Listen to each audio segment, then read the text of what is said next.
Hey guys, Brandon here from Nerdlocker, and I'm here with my very good buddy Nolan from Roll20.net. Now, what is Roll20.net? Roll20.net is a virtual tabletop. So essentially what we've done is for games like Dungeons and Dragons, Pathfinder, and other things like that, you can go and use our service as kind of a table in space to put your tokens on, to do your dice rolls and all that sort of thing. So it's a way to bring people together over long distances and play any sort of board game you'd want. So you're basically trying to bring like online gaming to board games so you can play with other people. Something like that. So essentially my friends and I, we used to play Dungeons and Dragons back home. We all moved apart, college and that sort of thing, life got in the way, and then we're like, man, we'd really like to play Dungeons and Dragons again. How can we do that? We looked at the other things out there, and they were all really, really hard to use. So we tried to make something that was easier so that we could bring all of us easily around a table and mimic that experience. And apparently we weren't alone in that opinion, because now we're up to 45,000 users, and it just keeps growing. Yeah, we actually, we started off with a Kickstarter back in April. We raised $39,000 in 18 days.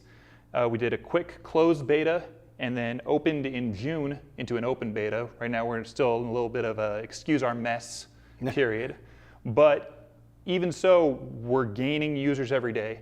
We're up to 30 years of in-game playtime. Wow. So, yeah. So they're using it, obviously. They are really, really using it. And we're using it too. Is it free to use? Yes, you can absolutely get on for free. It's completely free. There are some art assets and other things, but this is one of those, since you can play any game with it, when I talk about freemium, people are always like, oh, well, I don't want to do that because that means I can't get the cool stuff. You bring the cool stuff with Dungeons and Dragons and those sort of games.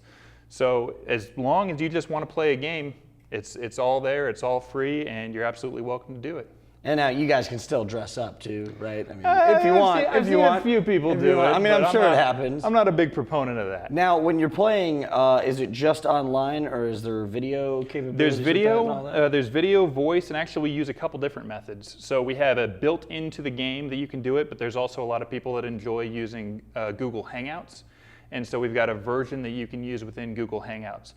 We're also currently working on mobile support. We're not quite there yet, but soon you'll be able to do it. Wow. Yeah. So you don't ever have to stop playing. Exactly. Just carry it around with you. But I mean, for most people, I would say the majority of people that I do this with, they want to play a game once a week. And a 1 week session is 3 to 4 hours and something like that. So it just depends on, you know, if you're a power user, if you're just somebody that, hey, you know, I'm just mildly into this. I want to go play Settlers of Catan or Risk or whatever and go from there.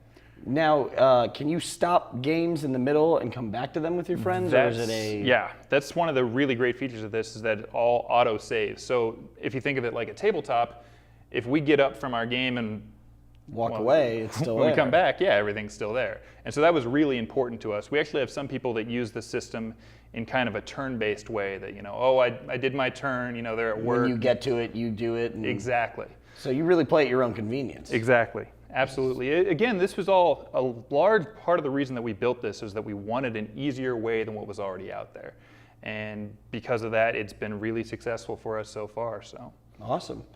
So I take it Dungeons and Dragons was your game? That was the thing that my friends and I wanted to start back into, but Gamma World, Dungeons and Dragons, the Star Wars RPG, Marvel RPG, there's just so many different options out there as far as what you can do with it.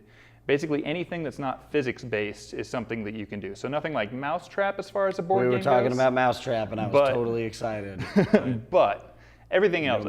Another thing too is we have a really advanced card system, so you can bring in any sort of card game you'd want to as far as trading. So if you want to do Magic the Gathering or just play poker, you should be able to do that in the system. You'll have to have images for what the cards are so that you can use them in the game. But you can get those images in the system. Yeah, after you put the images in the system, you're able to trade them between people, hide, reveal, flip the cards over. That's almost better, because you can just get images for stuff you don't actually have in person. So yeah, you're kind of just making it easier. Well, it's great too for indie developers. That's something that we've had a lot of fun with so far, is that, you know, Dungeons and Dragons is obviously the biggest game in the room. Yeah. But there's all these people that are like, well, I've got this new game, I'd love for people to be able to try it. And we're an excellent avenue for that. There's actually been several Kickstarters since we did ours that have done demos of their game using Roll20, and we love to see that. Wow, that's awesome. So I mean, you're getting a good response for this. Is there anything else on the site you would like to showcase and let all the fans know about? We've got a lot of exciting stuff on the way. We'll probably be coming out of the beta somewhere in September. Until then, it's a little hush-hush what some of the upcoming announcements are. But look for some more table-like features coming in the near future. Sweet. You guys have a Facebook page? Anything We've like got that, Facebook, Twitter, Google+, and you can always come and join our newsletter, Roll20.net. Checking them all out down there. Last thing I'm going to ask you is, we always ask 3 questions here at Nerdlocker. Okay. First one would be your favorite comic book or character. I really like Umbrella Academy. That was something that brought me back into comics. I actually write comics on the side, and Yes, yeah, he does. I love Umbrella Academy. Gabriel Ba, just Huge fan as well, man. I love that. Second one would be favorite movie. probably The Castle of Cagliostro. It's an old Hayao Miyazaki film. Before he founded Studio Ghibli, he did like this Lupin the Third movie that's just a big heist movie, and it's just a lot of fun. It's a big Ocean's 11 style whodunit action romp fest animated by the guy who did Princess Mononoke. So Oh, sweet. yeah, it's Okay. fun. That works. And last but not least, it's favorite.